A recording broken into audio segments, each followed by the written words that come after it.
I mean, there's not a lot of people out there on social media that are well known as the Poop Nutritionist, but Hey, I I think that's love that. evolved over the years. Right? It didn't start out that way. Welcome back to the Eversio Experience podcast. I'm Dr. Desiree Caruso, naturopathic physician, and I'm here with my co-host, Brandy Garden. As you know, we are mushroom nerds, and one of our favorite things about functional mushrooms is the unique way that they benefit the health of the gut. You can go back and listen to episode 7 of this podcast for a deep dive into mushrooms and gut health. If you haven't heard it yet, it's a good one. We have many friends and family members who are working on their gut health, and they would tell you that it's not a simple journey. There is so much conflicting information and far too many pharmaceutical solutions out there, but we are here today to help everyone understand what's really going on in the gut with a lot more clarity. Today's guest is someone whose work is truly transforming the way we understand gut health, especially for women who feel like they've tried everything, from fiber to probiotics, yet still struggle with bloating, constipation, and exhaustion. Roslyn Kent is a registered holistic nutritionist, the founder of Plants First Nutrition, and the creator of Mind Over Movements, a workshop that teaches women how to regulate their nervous systems to heal digestion from the inside out. What makes Roslyn's story so powerful is that she lived it. Her personal health journey from being a high-achieving, constantly busy, type A perfectionist to becoming deeply connected to her nervous system and gut. It's raw, relatable, and deeply healing. She's also become a leading voice on social media for holistic constipation support, helping thousands of women feel seen, heard, and finally understood in their gut health journey. Roslyn, we are so excited to have you join us. Thanks for having me. I'm so excited we found the time to record this. It's been a long time coming. A long time coming. We have been following you for a long time because, I mean, there's not a lot of people out there on social media that are well known as the Poop Nutritionist, but Hey, I think love that's evolved over the years. Right? It didn't start out that way. No, I'm sure, but I love that that's where it is and that you just own it so beautifully. For our audience here on this podcast, we have learned they love a story. So, Roz, we're going to ask you to start with your story. And we know you've been so open about not realizing how stressed you were until your health became significantly impacted as you struggled with IBS for many years. And the story of something that we could consider autoimmune is so familiar to our community. I remember hearing you on a podcast way back, I think it was 2023, and thinking, oh, she's just like me. And my autoimmune journey had other twists and turns, but the way you described your experience with conventional medicine was what really hit home for me. So I would love it if you could please take us back to what you were experiencing both physically and emotionally in those early years, and then how that led you to becoming the Poop Nutritionist. Yeah, great question. I mean, I feel like a lot of women have a similar story to me, and it's something that's just not talked about a lot. So I was that kid who, I was a bit of a worrier. I was a bit of a stress case, but I also was eating a pretty standard diet, and I grew up always having stomach issues, I would say. I was always complaining about feeling sick or unwell, and anytime I ate anything that was outside of the meals that I was fed at my house, like if a friend's mom took me to McDonald's or something like that, I would just be in debilitating pain. And so that was kind of my early childhood, was just a lot of moments marked by just not feeling well. And when I think back, I actually had this reflection the other day. I was like, man, I was a really unhappy kid. I know that sounds really weird, but I was the kid that cried a lot about everything, worried about everything. And I just often felt unwell. So I think I think that my gut issues started so young and I didn't even realize that that was a thing. And I was also the kid that was on antibiotics most of my life for so many different things. A lot of ear infections mainly. And I was probably on 20 rounds of antibiotics over the first 20 years of my life is the estimate that I've given myself. And that impacts your gut for sure. So the nervous system was always a big piece of my journey from the beginning, but so was the antibiotics. And so was, again, the fact that I was eating a conventional diet. And I think I'm someone who's been, intolerant to dairy most of my life. And I consumed dairy probably every single day for the vast majority of my life until I turned, 21 or 22 years old. So fast forward to high school, I was, again, like you said, and you nodded to in my intro, I was that high achieving perfectionist. I was the person in high school who put all of the pressure on myself. Of course, hindsight 2020, you look back and you're like, I could have gotten, the lowest grades possible just to pass and I would have been totally fine. But I put that pressure on myself to do really well. And I actually ended up getting a full ride scholarship to the University of Calgary, just based on academics and all of that alone, which was incredible. Yes. Don't get me wrong, that was such an achievement for me, but it actually made all of my symptoms much worse because I was so stressed about keeping up my grades in high school, the last little bit of high school, and in university. So again, pressure, pressure, pressure. I was so nervous about going away to university in Calgary, and it was an incredible time, but all throughout like grade 11, grade 12 is when my symptoms really started to get bad. And then the first couple of years of university as well. So I would go out and socialize, and I'd come home and I was in debilitating pain. I would be like curled up in a ball in my bed, unable to move because of the abdominal cramping, because of the pain, because of the bloating. I'd have one beer, try and go out with friends. I'd have one beer in university, and I look 9 months pregnant. And I felt so gross and so uncomfortable. I wasn't able to socialize properly. The food on campus was horrendous, and it didn't ever make me feel good. And I was someone who, again, ate that standard diet. I went through a period where I had probably 2 eggs on toast for breakfast every single morning. And looking back, I was really sensitive to higher fat foods, and I didn't realize.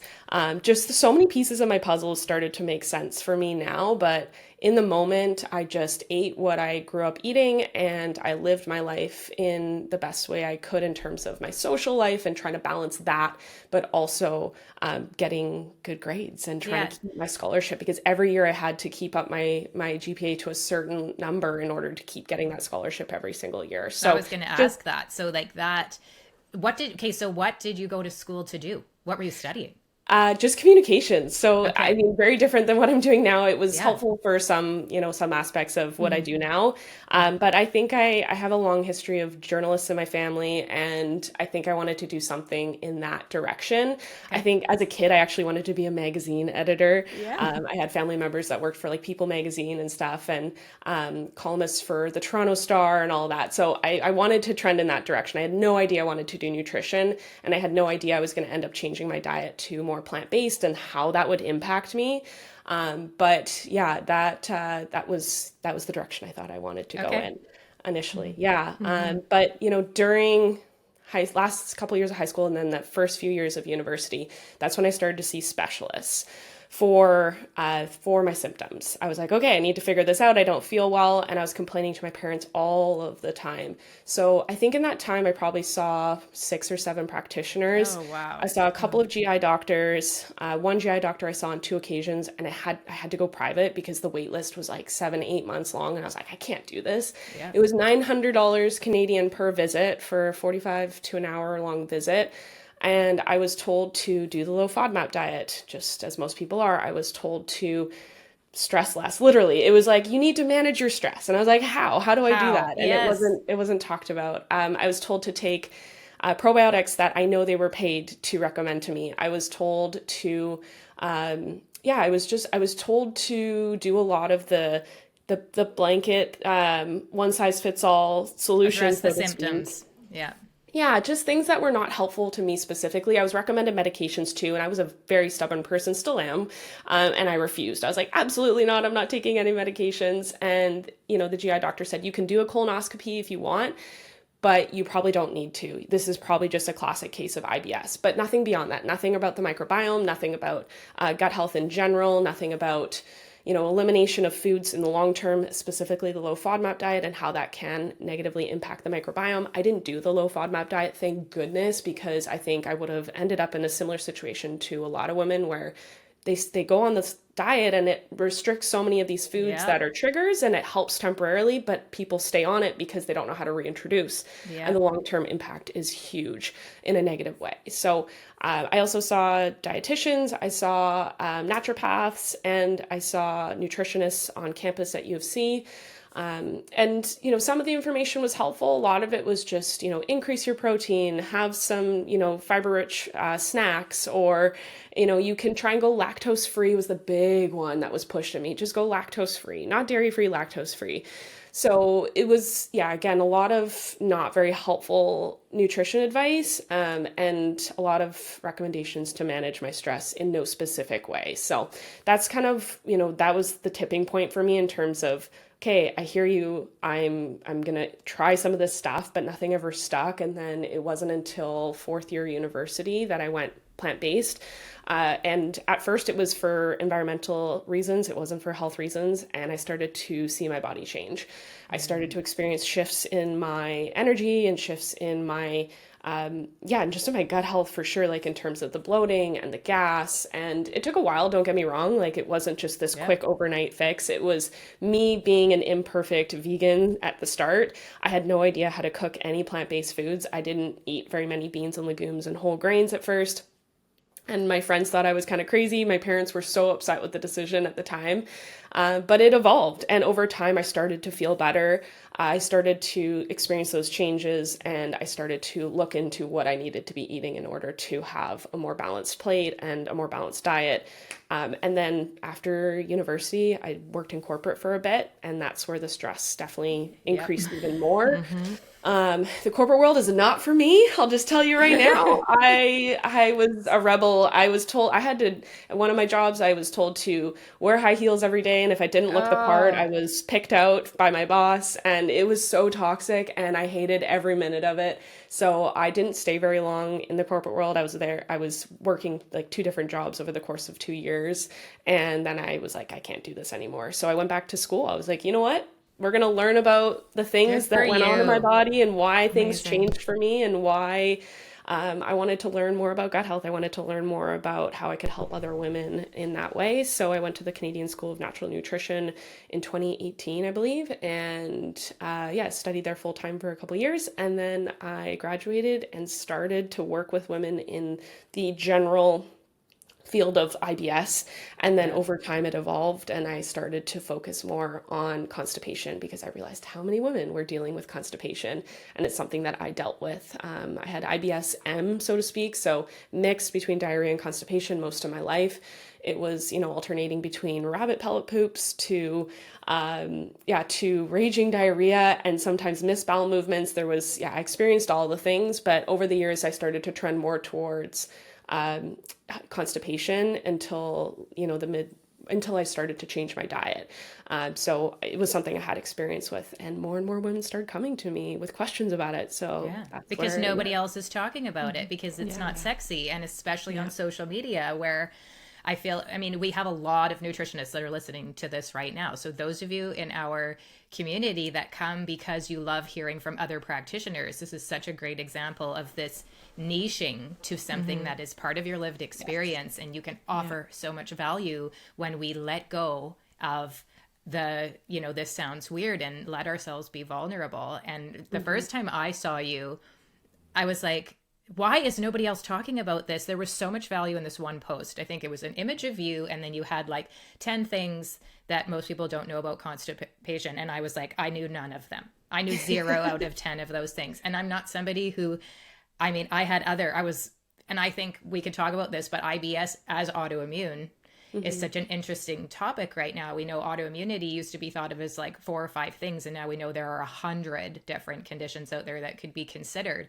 And so the story is not a lot different than what I or Dr. Des with eczema and asthma, going through the same system and coming out the other side. I went into university to be a teacher, and now I'm a mushroom nerd because of the lived experience, just like you, and not being afraid to come out and say it. Like, guess what, people? I love mushrooms. And I don't care if everyone else thinks they're weird and gross. They changed my life. And for you to say, recognizing that my bowel movements were not what they should be, and tell other people, gives everybody this permission to say, me too. And as you're literally describing the corporate world and somebody to tell you to wear heels, we have a very close friend who's going to listen to this episode, and she's going through it right now, literally that. And she's looking at a career change too, because it is so much of the picture. Others telling us what to do, how to live our lives, and having to show up and meet these unrealistic expectations so far from ourselves. So thank you for sharing that story and how you came out to be this. And I'm just looking at you with this glowing skin and this beautiful smile and Yeah, I this, was just in Spain. right? This is a tan. I was in Spain.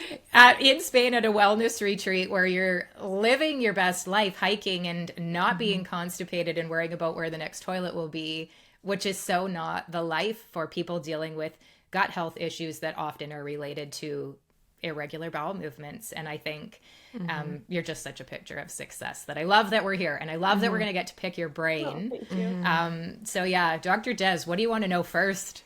Well, I guess the thing too that I want to say is, there are so many women that don't even know they're constipated. Like you mentioned, Roz, like so many people don't know they're constipated and they want to see a practitioner and they just want to cleanse, right? Like I need to do a cleanse. I need to do a gut cleanse. I was actually talking to a patient this week and, who is experiencing certain symptoms. And she said to me, yeah, I want to do a parasite cleanse. Like, oh, okay. You want to do, oh, okay, like, sure, maybe that is on our differential list and maybe that is something, like, let's examine things first. However, as you know, as a practitioner, we're not going to go into any sort of protocol unless we have your bowels moving properly. Because if you're going to do any sort of thing where it's antimicrobials and whatever, and you're not moving, that's going to exacerbate your symptoms and it's going to make it significantly worse.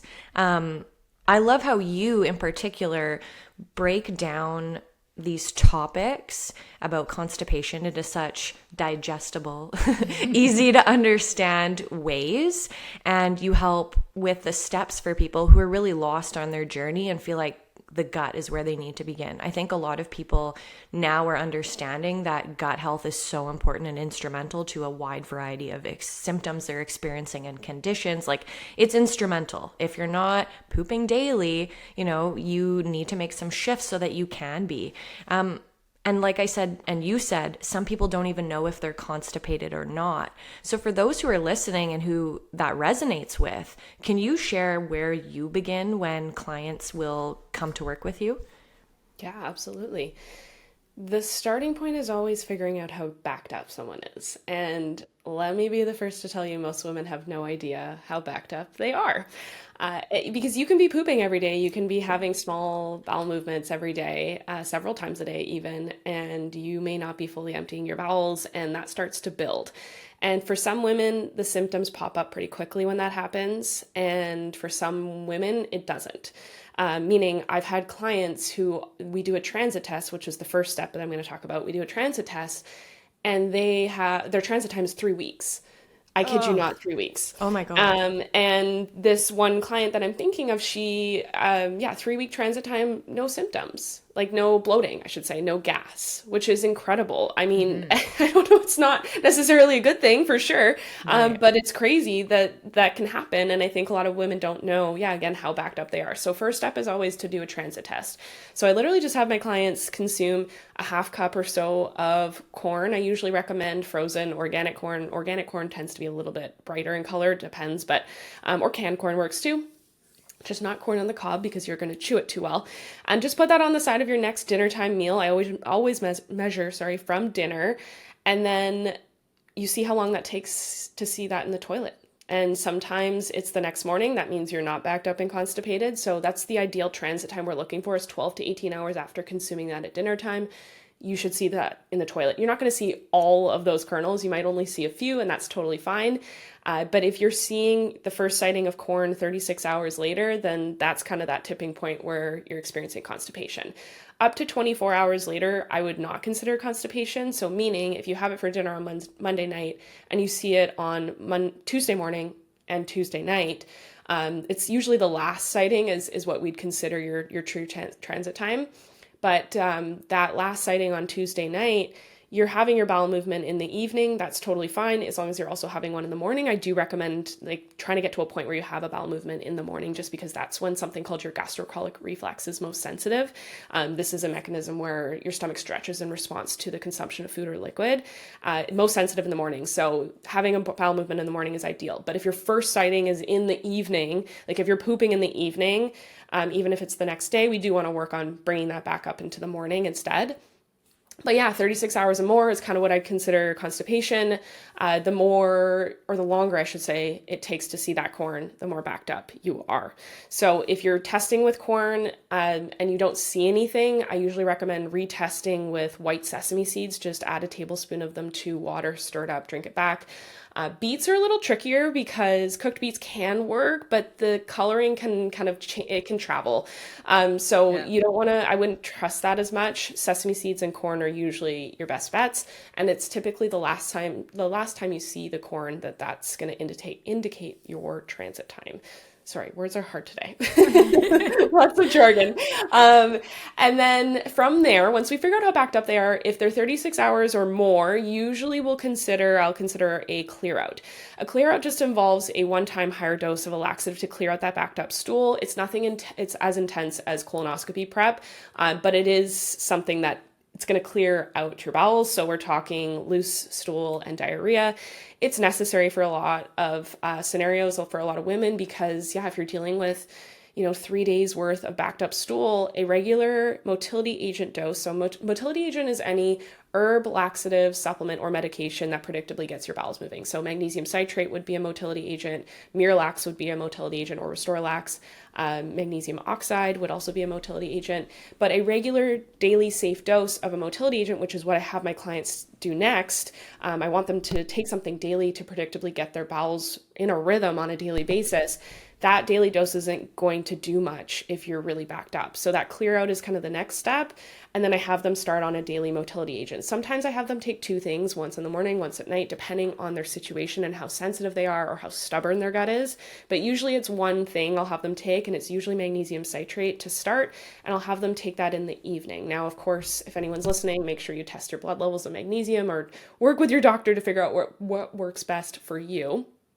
But I find that daily is really important, daily use, because again, how can you expect your bowels to move daily if you're not taking something consistently on a daily basis to help you go? Your gut needs help to establish that rhythm. Your gut is currently in a holding pattern and it needs help to establish that rhythm again. It's new muscle memory that has to be developed. So that motility agent use is the next step. And overall, I'd say I have most of my clients taking that motility agent, as long as it has to be a safe dose that they can take daily, usually between 1 to 3 months. And that's to establish that rhythm while we work on other things such as diet and lifestyle factors. Those are equally, well, they're more important for sure, but the motility agent is the first step because we need to get things moving first. Which is, so, I think, where most people go wrong. That was the big change, because people hear 100%. diet and lifestyle, and they think, I'll just start there.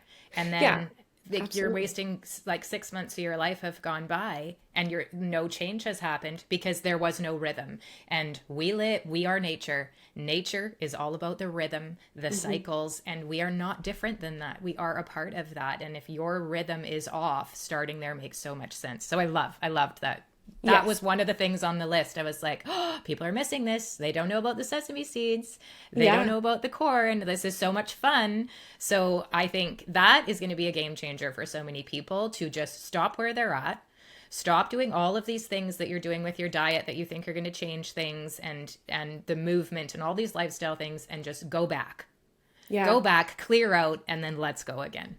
100%. And the bigger issue is that fiber is so important. It's like the number one important thing in terms of diet, and as well as plant diversity. But if you load up your gut with fiber right off the bat, if you start taking psyllium husk, like a fiber supplement, that's even more problematic for a lot of women. It can be really helpful. There's a little bit of a gray area there. But anyways, if you load up on psyllium husk, or you start to eat all these high fiber foods like beans and whole grains, amazing foods, but you need to get things moving first because that fiber is fermented.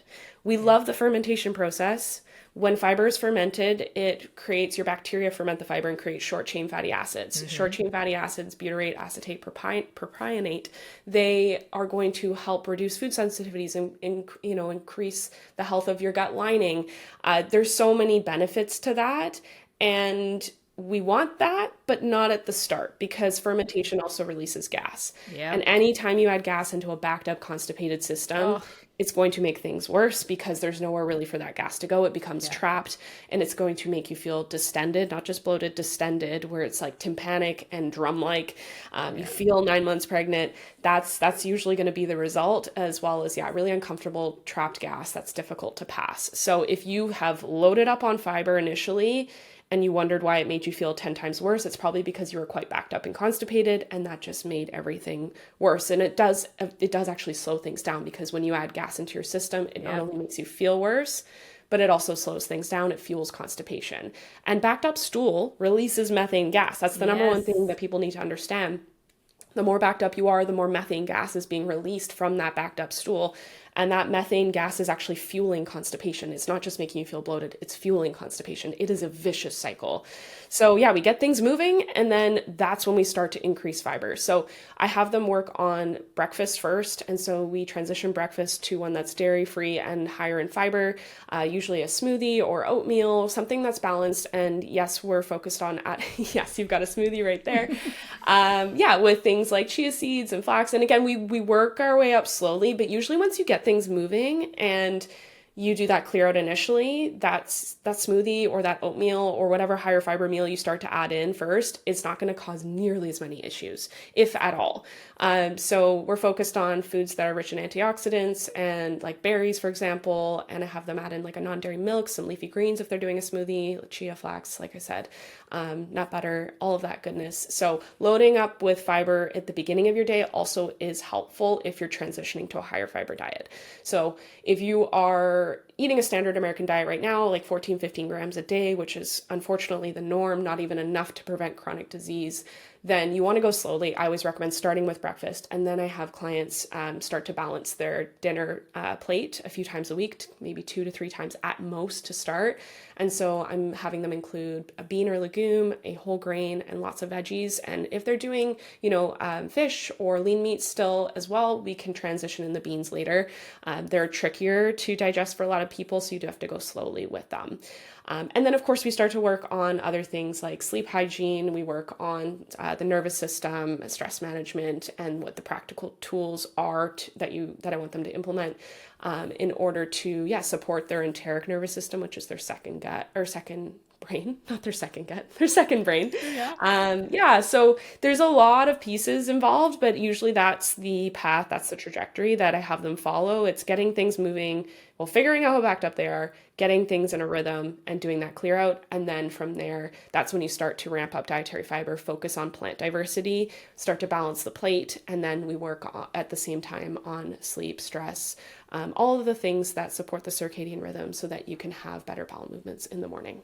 Amazing. I love that. I think it's so important for people to understand that timing is important, right? We are going to make some changes. We are going to shift what you're eating, all of the things, but we need to get things moving first, and we need to assess the situation for giving, tailored or personalized recommendations, and then going from there, right? Because a lot of people just want to, let's do it all. Yeah. But when you're moving and you're consistently moving, having those bowel movements, you feel so much better, and then it's easier to make those changes. That's awesome. I just think people need someone to hold their hand a little bit too, and having somebody that, you believe that you're going to get there, because this person's not going to let you. And I love the way that you hold people's hands through the step. Like, let's just take it one step at a time. And I know what to expect from this step before we move on. And it's going to be simple, because we're not going to do it all at once.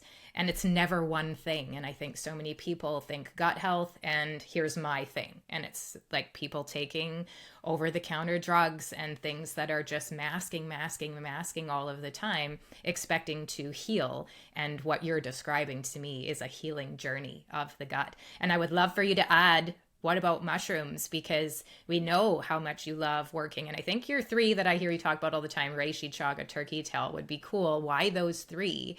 And what has your community experienced? So I held up my morning smoothie. I know we all are fans of a morning smoothie, and I'm putting all of those same things. We do. That's like what you're describing for us. And I mean, to be honest, Craig made mine this morning, and he's become the master. And we'll choose a different leafy green. I like to put kale in. He only ever does spinach. spinach, and that's fine. We never miss the celery. We always have the chia seeds. We always have the flax. We like to put our hemp in there. We always have berries for antioxidants, but we never skip the mushrooms. Yes. And I think so much benefit has come from that for us. And I think I just forget what life was like before I did that. And I would love your take on how, because I know you knew about mushrooms long before you met us. You were already a big fan. And how do mushrooms play in, and why those three when you're working with somebody on that protocol you just described? Yeah, so I'm very supplement picky. And in terms of just anything that's outside of diet that I'm having people add in, but mushrooms they've always been an addition, and even more so now after experiencing some of the client testimonials that have come in from clients adding in Eversio specifically, because I'm sure you guys remember, like I was utilizing a different company, and like the results just weren't there. And so once I started to recommend Eversio, the results came in. I was not surprised. I will say, like, cause I was experiencing the benefits, on my own, but yeah, it was incredible to see the client testimonials come in one after the other. And yeah, so I would say specifically reishi, I utilize with clients that need extra nervous system support is the big one for sure. So to kind of promote the feelings of calmness and relaxation, and yeah, reishi is kind of the number one choice for that reason. And I've had clients I've worked with recently, actually, I had a client who started with reishi, and she was like, Roz, I'm waking up in the morning and I'm not having heart palpitations anymore. And I was like, that's incredible. I love that. And clients who report improved sleep is a big one with reishi. Turkey tail and chaga more for the polysaccharides and the polyphenols, and just the effects on the microbiome and the immune system. So increases in beneficial gut microbes. Turkey tail has some incredible research behind it to show how that can increase numbers and diversity of beneficial gut microbes. So specifically those two for immune, and of course, if we're looking at the immune system, we're looking at the gut. 70% of our immune system lives in our gut. So the immune effects, best friends. Yes. And the microbiome effects and the prebiotic, right? So the prebiotic effect on the gut is huge for both chaga and turkey tail. So we want to be feeding those beneficial gut microbes, and they both have that impact, which is incredible. So in terms of chaga and turkey tail specifically, I've had clients say that they experience improvements in their bowel movements and their constipation. I've had clients say that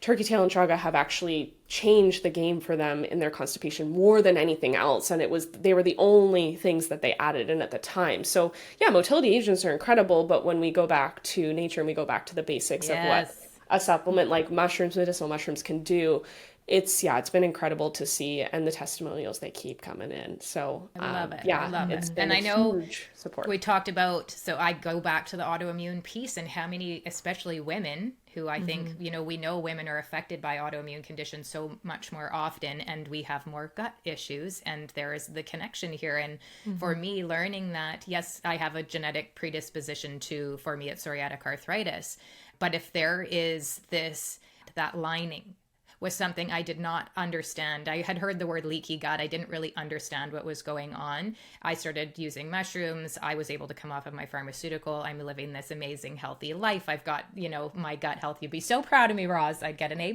from you. And when we started reading the research, and I mean, Dr. Des would explain to me, like, what's actually happening. You talked about butyrate and short chain fatty acids. And I'm like, the mushrooms are healing my gut. Like, they are filling in those gaps that made me leaky. And this is a big part of why I'm experiencing such great benefits. And it's not just mushrooms. Like I said, how many things did I just list in? People talk about adding plants, more diversity. And you talked about that to your diet in order to help with leaky gut. And at our house, it's 30. We try to get at least 30 plants in a week. And I'm like, can we just say plants and fungi? Because I think they get missed. And I love that you don't miss it. You're one of those nutritionists that gets it. It's, plants that's your chia seed and that's your oat. Those are plants. And your basil, that's a plant. And it doesn't matter if it's a fruit or a vegetable or fungi. We're talking about having diversity of all of these things. So I love that you don't forget about this entire kingdom that has so many benefits to that increase of the lining in the gut that makes us feel so so vibrant. So thank you for recognizing the kingdom fungi. I love you for that. Yeah, absolutely. I mean, mushrooms, like I would consider that a part of the plant world for sure. And I think, yeah, a lot of people do miss it. And once people's eyes are open to how that can impact their gut, I think they're like, oh my goodness, I'm never going back, especially when they experience the difference in quality. That's a bigger thing is most people are taking mushrooms, and you guys could speak to this for hours, I'm sure. Most people are taking mushrooms that I've come across in my practice, and they're like, oh, they never really did anything for me. And I'm like, yes, but have you tried the right kind of mushrooms, high quality mushrooms, potent extracts, like, yeah, all this stuff. So anyways, it's made a huge difference. And I feel like I believe in mushrooms again because I had that experience going from that other company I was working with and not experiencing anything personally or with my clients. I was like, yeah, but the research shows, and I just, but it was because of the quality. It was because of, the way those mushrooms were extracted and so on and so forth. Yeah. We say all the time that there is a threat to mushroom medicine right now because of all of the trendy, low quality crap on the market. And we get it. Entrepreneurs want to jump on the bandwagon of things that are trendy, but mushrooms aren't trendy. They've been on this earth longer than we have. They're going to be here. And when somebody really can speak to it, that's not us. Like, I'm the co-founder of the company. Of course, I'm going to say these are great. These are the best.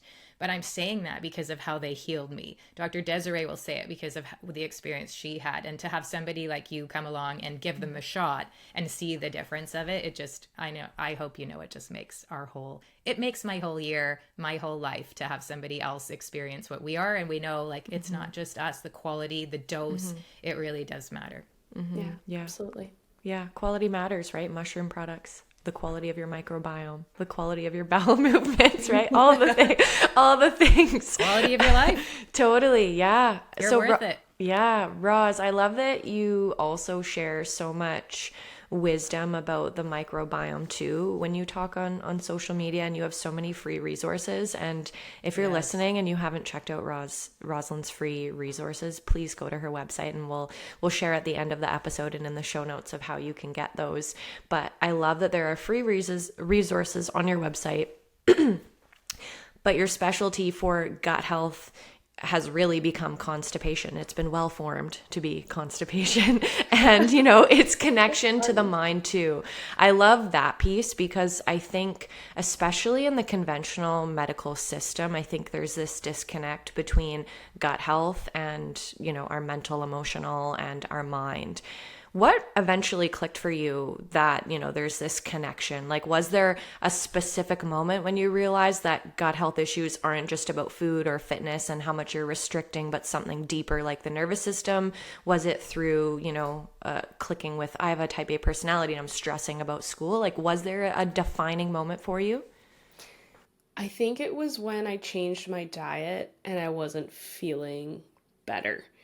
And this is the number one thing I hear from people who are needing that nervous system, enteric nervous system specifically. So your second brain, right? That's wrapped around your gut. That's your enteric nervous system.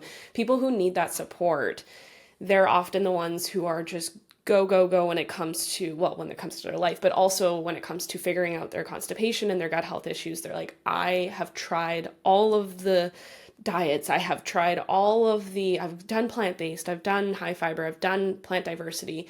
They're doing all of those things and they're just not feeling better. That was my experience. I think it was when it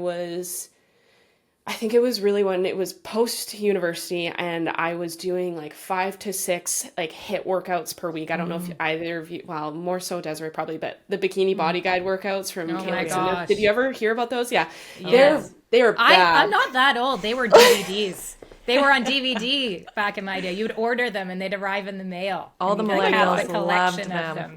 Do you even know what a DVD is, girls? Yes, we do. Of course we do. Oh yeah, there was a woman in my cul-de-sac that was like an ambassador for them, and she had all of the. Yes, I remember. Yeah, it was a big deal. Like, everybody, like, just kill yourself working out because you got to be beach ready. I'm like, we live in BC. Like, yeah. I was doing 5 to 6 a week. I was waking up at 5 a.m. to get it in before work. And then I was commuting an hour each way to work. I was working a toxic, I say toxic, I don't like using that word, but it was a really toxic environment in that office, in real estate development. And it was high pressure. It was very much, there was it was not good. And I just was feeling so crappy, and I couldn't figure out why, because I had moments of feeling really good, and then I entered into the corporate world, and I think I was able to have a lot of moments during university where I eventually figured my groove out, and I was starting to feel better. And then as soon as I started working in an office downtown Vancouver, and also doing the HIIT workouts, and also not sleeping well, and also socializing, trying to balance my social life and do all that stuff. I was trying to do it all, and I was just my nervous system was fried. It was literally fried. And I think that was that wake up call for me eventually. I think it was probably not until I went through school that I realized how messed up that period of my life was. I was also restricting calories and trying to it was too much at once, and it was not conducive to a healthy nervous system. And I think once I got into school, I had that reflection. I was like, you know what, that time in my life I really should have been slowing down, prioritizing rest, doing less. So as soon as I started working in this career that I'm in now, I was able to, because I'm working for myself, able to sleep in more, able to prioritize a midday workout at the most, or often I'm just going for a walk and doing Pilates a couple times a week, or I'm skiing or I'm biking. And I was able to prioritize joy and time off more. It changed everything for me. So that's really when I started to step into my best self. And that's when my diet started to actually work for me, because my nervous system was no longer in the driver's seat, is essentially what I tell my clients now. And what I was talking about in my workshop that I hosted yesterday, it was, it's your nervous system will be at the driver's seat until you really start to optimize and bring everything into balance, in terms of connecting the gut and the brain in a healthy way. And you can eat all the right foods, but you're not digesting or eliminating those foods properly, because your body, when it's in fight or flight, when your sympathetic nervous system is activated, the automatic functions of your gut are completely turned off. And in a perfect world, our body's in that parasympathetic rest or digest state more often than not. But I think a lot of women are busy go-getters, productive, they're moms, they're working, they're all the hats, doing all the stuff. Yeah. So, and we're expected to, and that's the bigger societal issue. Right? This is it. It's when did that become normal? And I feel like even I'm almost 50, I've never known a life that wasn't that. Like even for my mom, who she was home with us for my younger years, but I remember there always being the talk of like, it would be better if she was working, and, having two parents work full time and kids be in 100 activities. And we all have to be doing these crazy intense workouts all of the time. And we all have to be showing up socially and doing too much. Is why we are as a society. It's not the three of us. It is as a society, we are out of the rhythm of what Mother Nature has provided for us. There's a reason we have 4 seasons. In our female bodies, we're going through those 4 seasons every single month. And we're different than men. We're different in our hormones. We are different in the way that we experience those rhythms. And I think we are ready. We are ready to take back rest, and we are ready to not feel shame about taking that time, and ready to have the times of high activity and high function in there as well, because it feels great to accomplish things and be able to go out in the world with this abundance of energy. But that doesn't happen 365 days a year, and we have to stop behaving like it's normal to do it. And I love that, and you just mentioned it, you talk a lot on your social media about the importance of movement and spending time outside, and how you actually prefer being outside to a traditional gym session. So tell us about how you have worked to create space for that in your life. Like I know where you live now is a big part of it. And I think people are starting to realize being in the city can make it more difficult to spend this quality time outside. So talk to us about what you say about that outside piece connected to movement. Yeah, I'm always encouraging my clients to get outside, especially during the middle of the day, to go for a walk and literally just be, if you have access to nature. That's the thing, is like, if you don't have access to the outdoors, then move somewhere where you do. Well, that's what I did. That's what I did. I mean, I grew up in North Vancouver, so I've always had that access, but even more so now, I would say, because I was living in a more populated area in North Vancouver. But now it's all around me. But I work with a lot of clients that, they feel the effects of that. They're like, yeah, I'm walking all day, but I'm like, where are you walking? They're like, New York City. Yeah. Yeah. And there's nothing wrong with that. It's still great to get outside, but when you're immersing yourself in the city and the noise of it and the chaos of it, it's not the same frequency. as, yeah. Yeah, not the same as forest bathing. Let's just say that. So I think getting outside, the nervous system benefit is huge. Like there's so much research on this topic in terms of immersing yourself in nature, forest bathing, all of that stuff, and how that impacts the nervous system in a positive way.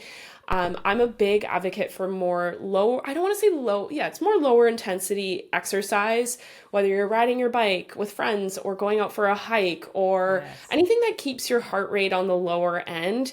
I find that we become addicted to these higher intensity workouts where our heart rate's like redlining. We're like, I remember some of the days I'd be doing these workouts, my heart rate's at like 180, 190. And I was like, oh yeah, super killer workout. But I go for a walk every single day. I have a dog, so I have no choice. But we go to the trails and I realize, that's not normal for a lot of people. Like I drive my dog to the trails and we go for a 45-minute walk in nature every single day.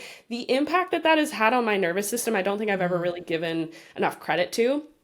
So I tell my clients like, hey, do you have green space or outdoor space near where you live? Go for a walk, swap your morning 4:30 a.m. Believe it or not, that's a time a lot of people work out. 4:30 a.m. workout for a daytime, 45-minute walk. Watch your nervous system change. Yeah. Watch your mental health change. And watch your motility change. Yeah. Sorry, say that again. You say motility? The motility, like yes. the motility so walk. walking is the best form of exercise for motility. And don't get me wrong, I think weightlifting is super important, especially as we age. You can still incorporate that. It doesn't need to be the only exercise you do. Right. Spending an hour in the gym doesn't need to be the only exercise you do. You can incorporate outdoor activity, and again, going for that daily walk is like the simplest thing you can do, but you can also go hiking or what have you. Encourage yourself to get out rain or shine and expose your eyeballs to daylight, especially for your circadian rhythm. And the benefits are just, they're far beyond what you can get from the gym. And I think that, we associate exercise with this 1 hour long block that we do 100%. Every day, but movement in general, incorporating more movement into your day throughout your day and getting outside walking, that's going to be far more beneficial for your motility and the microbiome via the gut-brain connection and stress. Like working your butt off in the gym is going to be a form of stress on the body. It's a different kind of stress, but when you are a highly productive go type person, adding on more of that physical stress is still adding on to your total allostatic load, essentially, is what it's called. So it's you're still working your body really hard, and sometimes that's not a problem for the average person. But if you're already super stressed out most of the time, and you're in that sympathetic state more often than not, then that's more of the problem. Yeah, 100%. I think of it as adding to the stress bank account. So if I think of my bank account in the morning and the things that are adding stress in, I need to plan in things that are going to make withdrawals from that account. And the high intensity workout, so the lifting weights, which is not easy for me, but I do it because I'm old and I know how important it is for metabolic health and all the things. But that is adding for me. So then I will counterbalance that with a walk. So we go for a walk every day. We try to do it in the morning. If we can't, we're for sure going right after dinner, because that is exercise, but to me it's the opposite, and it's a withdrawal from my stress account. So that I am, and then if I add a meditation in there, now I'm starting to now I'm in a deficit of stress, and that feels amazing. And I feel like that's where we get to, and it is being experienced in the gut. My body is in a rhythm because I am doing both. You don't have to do just one. So thank you for sharing that and for showing that, because if you go on Roz's Instagram account and see where she lives, I mean, I feel it through the screen, that connection to nature. Like that, there's a reason that's where the mushrooms are. It's beautiful out there, friends. Find a tree somewhere close to you and stand near it. You feel the frequency and energy coming from nature that just is stress relieving. So I love that you make it part of the protocol. But also I think it's finding different forms of movement that bring you joy. That's the biggest piece. Like I know for me, like Brandy, you and I would work out, we would do Pilates and we would do yoga, then we do weightlifting, but it's not this high intensity. We're choosing things that feel good for us and following that intuitive flow as a woman. And laughing through it. And it brought so much joy. That was a big game changer for me, going from being a varsity athlete. You know, I played soccer, we have practices, then we also have weightlifting. And I had to retrain my mindset with movement, that I don't need to kill myself in the gym for it to be successful, right? Just me moving. It can be a walk. Some days it can be weightlifting. Some days it can be Pilates. It doesn't matter. Following that intuitive flow and having joy with the process is what's going to replenish your nervous system as opposed to deplete it. Yeah, the joy aspect is huge. I love to hoot and holler down the trails and the mountain bike trails. Yeah, It's my favorite thing to do.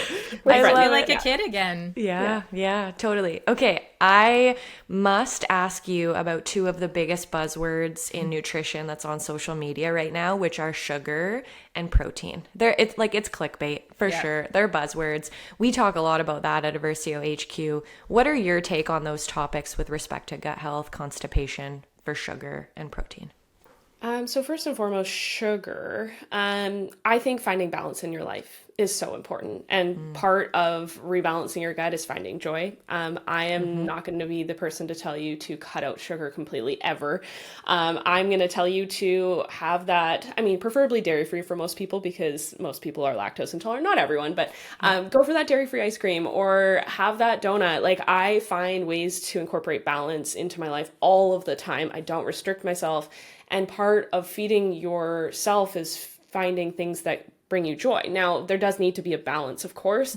Sugar is gas forming. So that's the trickier part for constipation. So if you are overloading on sugar, then yeah, for sure, you might feel the effects of that with increase in bloating, increase in gas. But that being said, you can still incorporate higher sugar foods that are going to be able to, fuel your joy aspect of eating. So I think you do need to find balance in that regard. So that's kind of my take on sugar. I don't have any hard rules for clients. I'm never like, oh, limit your sugar intake. Yeah, if someone's eating dessert every single night and they're also eating treats all throughout the day or whatever, and they're skipping meals or what have you, sure, we're going to have a conversation about it. But I'm not going to be like, hey, cut out sugar from your diet. You need to find joy in some aspects. And you give people lots of options because you share amazing recipes, and there's a healthy way to consume your sweet treats, right? It doesn't have to be ultra processed, refined. Like, I think when people think sugar, they're like, oh, she's giving me permission to go eat 10 coffee crisps. No, that's not what you're saying. It's this,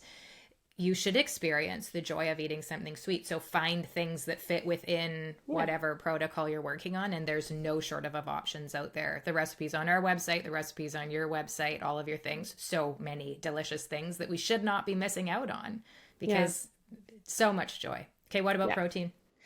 So protein, I think, like you said, it's a buzzword. So many people are trying to get more protein into their diet than they ever should be. And I think that because it's such a message that is hammered into people, they're like, oh my goodness, but does it have protein? I'm like, okay. I actually posted a story about my breakfast yesterday. I think people were surprised to see. I posted a bowl of oatmeal and it had 2 tablespoons of peanut butter, had 2 tablespoons of chia. So yeah, there's quite a bit in there. I had berries and soy milk, and it was 27 grams of protein. So the conversation and delicious. Yeah, exactly. I think people were surprised. They're like, wait, 27 grams of protein, no protein powders? Sorry, what? I think people are focused a lot on animal protein, which, again, whatever works for you. But my problem is with constipation, a lot of the animal protein sources are also rich in saturated fat. So then you're looking at how that's slowing down motility and how that's fueling dysbiosis, because a higher saturated fat diet, we know based on a lot of research, that is going to fuel dysbiosis and increase numbers of pathogenic bacteria or just bacteria that are associated with negative gut health outcomes. So that's something to consider. But I think we don't need 150 grams. The average person doesn't need 150 grams of protein in their diet. That's my take. I don't even want to talk about the numbers because everyone has different, they have different opinions around like what the actual number should be. But I think you just shared, you were pretty close to 30 grams in your breakfast and there was no animal product in there and it was delicious. And were you full? Yeah. I think increasing your plant protein consumption is always going to improve your health because those foods are always going to be associated with better health outcomes. Yeah. So I think, that is one side of the argument. The other side is the number. I mean, most people, I think, don't need more than 1.4 or so grams of protein per kilogram of body weight. A lot of people are shooting for like 1.5 grams per pound of body weight or 2 grams per pound of body weight. And it's a lot. So I think in terms of the research, we more is not like, yes, you do need more protein as you age, but I think it's just, it's over talked about. It's just overemphasized. And I think we need to be focused on fiber more than anything. I think, yes, protein is still important, but fiber is what we are missing the mark on completely. And most women are consuming, in North America, most women are consuming around 15 grams of fiber a day. Not enough, I already mentioned, not enough to prevent chronic disease like cardiovascular disease or type 2 diabetes. So that's a problem. That's a much bigger problem in my eyes. Yeah. Yeah. And you already mentioned when I think you said you were eating like 2 pieces of toast with 2 eggs. And that was the problem. And there's nothing wrong with the eggs and the toast if that's what you want to eat. But to me, what changed for me was I am starting my day with that green smoothie. Like that's going to be the first thing on my gut, prioritizing more plants. Like instead of restricting and taking things out, I felt better when I added more things in and started to increase this. And then I'm more full. And then if you need protein, then have that, but have it after you've introduced these plants, and you will feel that you need less of it to satisfy. And the gut is getting what it needs first. And loving your gut, I think, trumps the amount of benefit you're going to get from eating the super high protein that's being advertised everywhere. And it is very controversial. I think that, what was it? I think it's the New York Times published. I don't know if you saw, but there's a big thing going on between like what they're calling a low protein diet and a high protein diet. And I just want to say, how about just a quality protein diet? Like just what are the proteins that you're choosing? And is there diversity in that? Like if you're eating a steak every day and thinking this is it, I'm getting it all in and eating no plants, there's going to come a day that you're going to regret that. There's going to come a day that it will come to get you. The fiber cannot be ignored. And I love that. And you're called Plants First. That's literally the name of your brand for a reason. Just do the plants first. And then if you want to add the protein in, whatever it is, it's kind of the second thought.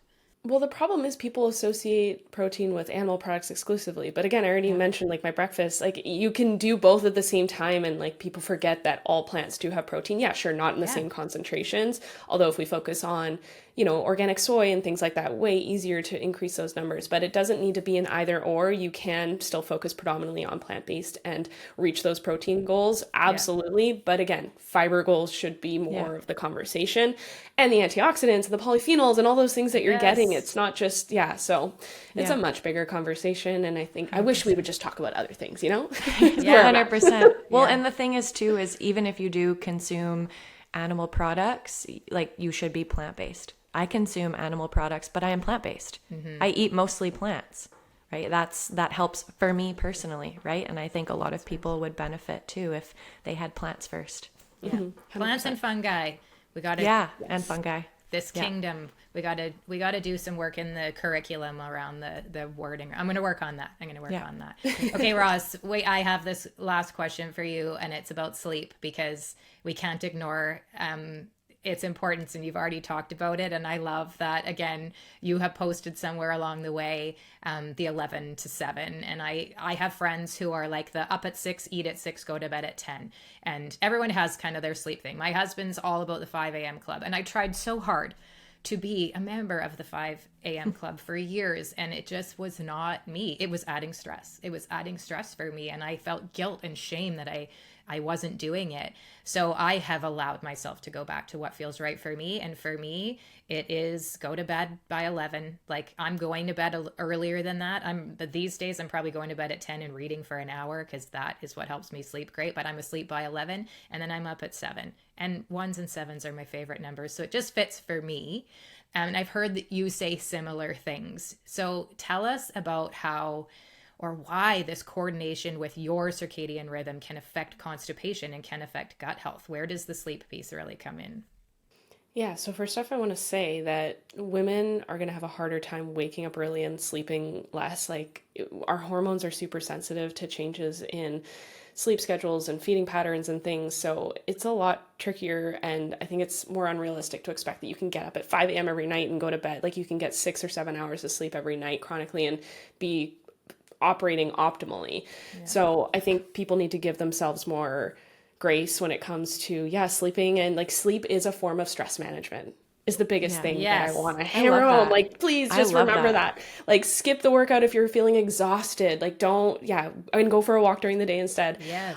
So stool formation happens overnight. A lot of it, of course, is happening during the day too, but a lot of stool formation happens overnight, and a lot of our gut's best work happens overnight. So if you're chronically undersleeping, then that's going to be compromised. And lack of sleep is interpreted as a form of stress in the body. It is a physical stressor. And our body wants to have our cortisol rhythm, which goes hand in hand with our circadian rhythm.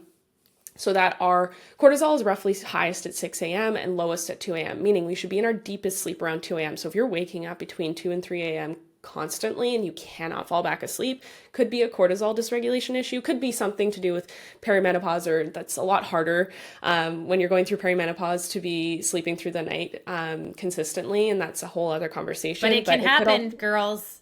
It can happen. I'm doing it, so it can happen. I don't want you to think I'm perimenopausal, so sleep is just not a thing for me. No, it still could be a thing for you. It can happen. Absolutely. I sleep like a baby. Oh, I love that for you. That's amazing.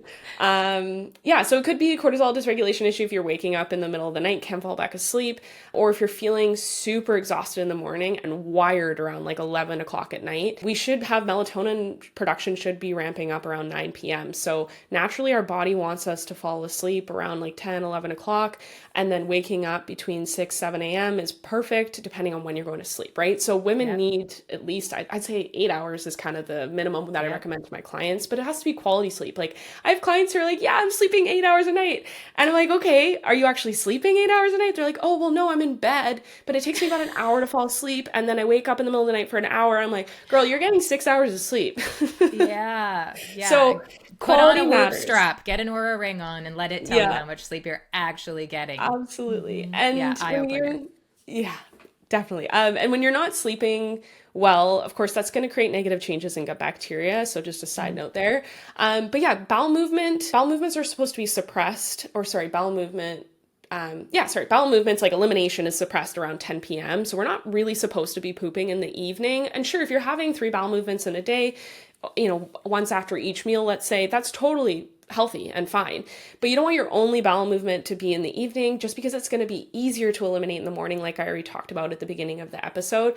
And so 6 a.m. to 8 a.m. is kind of that ideal bowel movement window according to our circadian rhythm. And so if you're waking up at like 10 o'clock every morning because you're going to bed at 2 a.m., then you're disrupting that. So a lot of people who, like, if you sleep in and you find you don't get that urge to go, it's usually because your circadian rhythm is a bit off. Even a 90-minute change in your sleeping schedule, if you adhere to a pretty consistent sleeping schedule, 90 minutes can create negative changes in the microbiome. So if you are going to bed super late on the weekends and then having consistent sleep during the week, that change alone on the weekends can impact your microbiome negatively. But like I already mentioned, your gastrocolic reflex is most sensitive in the morning. So that sets us up for success to have that mass movement of stool and have a larger fully emptied bowel movement in the morning, which is what we want. So usually between 6 and 8 a.m. is that window. It can be a little bit later for sure. Ideally, between 1 to 2 hours after you wake up is when you want to have that bowel movement, get the urge to go, and ideally fully eliminate. Or if you're having, again, up to 3 bowel movements a day, that's totally fine as well. But it can be so important. It is, and it can be life-changing for people to have that bowel movement at home before you leave for work or before you go out and do what you do in the day. Like I'm not kidding. It's a lovely thing. I have so many friends that do not love to have a bowel movement in a public bathroom or in their staff washroom. So then they will, if they don't get in the window, then they're holding it all day. And I know, it's bad. You subconsciously suppress the urge to go. If you don't feel safe, like if your body does not feel safe, it doesn't feel like a safe time or place to go, you will subconsciously suppress that urge to go. You can actually train your gut's muscles to operate in reverse gear. So you're training yourself to become more constipated, so to speak. And also when you're stressed out because you're pooping in a place you're not familiar or comfortable with, even if you're familiar with it, if you're not comfortable with it because you're surrounded by coworkers, or you're worried a coworker's going to walk into the washroom, you're not going to fully empty because you're tense, you're stressed, your colon's likely constricting, your pelvic floor muscles are likely constricting. That does not allow for complete elimination or full elimination. So that's something to consider. If you can work on the bowel retraining where you're initiating that urge to go in the morning, I recommend drinking warm fluids first thing in the morning. Like have 2 to 3 cups. I know it sounds like a lot, but start with 2 cups of water first thing in the morning while you're in the bathroom getting ready. Drink that warm water. Warm water is so much better at initiating your gastrocolic reflex. You could also do like a matcha or coffee for sure.